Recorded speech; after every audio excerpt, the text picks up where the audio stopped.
Just checking the time. All right, hi. My name is Jim Carmen. I'm a philosophy teacher. I'm the guy who's going to be teaching this class at Penn Highlands. I have no idea where Penn Highlands is, I'll be honest with you, but I did get somebody who told me a nice thing about it someplace out there in the wilderness. Well, I'm in Pittsburgh, and that's also a kind of wilderness, and this is Philosophy 100. My first philosophy class, I like to talk about the 5 branches of philosophy, and the first one is metaphysics. And then there's epistemology. I know it sounds a little like piss, but it's not. There's aesthetics. I know there's like an ass in the aesthetics one, which is good. You can remember that easily. Politics and ethics. Did I leave out one? Epistemology, metaphysics, politics, ethics. What did I leave out? I don't even know.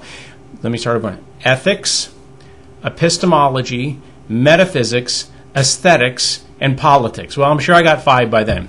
The one that's important for today in the next 2.5 seconds before this thing runs out is metaphysics, and that is what's real. Like, am I really here? I don't even know the answer to that. But reality is a problem that philosophers have. For example, is free will real?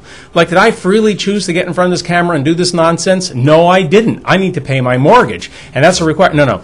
I did choose. Well, that's the question. If everything that exists in the planet is caused by something else, and what caused me to do this were a series of other things, then I'm not really free at all. You're not even free sitting there to watch this thing. In fact, you have to watch it, and you know it, and I know it. And in fact, when you get up, you're not allowed to get up, sit right where you're sitting.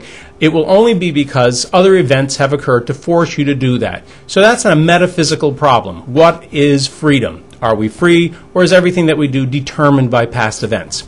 The next one is epistemology. That's the one that smells, doesn't smell like urine, but sounds slightly like that. And that's the study of knowledge. How do you know what you know? For example, do you know that I'm here? Well, you don't know that. In fact, I'm probably just a robot. In fact, I don't ever tell people that, but I'm just a robot, and I'm actually a hologram, which is really embarrassing.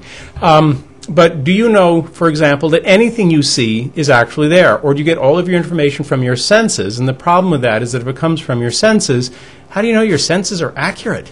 You don't. Like, dude, you're totally dreaming right now. This is all a nightmare. So that's an example of epistemology. How do you know things? Now, my favorite story about this is about a guy called Letvin. And Letvin wrote a little article about what the frog's eye tells the frog's brain. And what it turns out is that frogs really don't know a lot. Like, a frog can see teeny little bugs, and it can see big things that might eat the frog.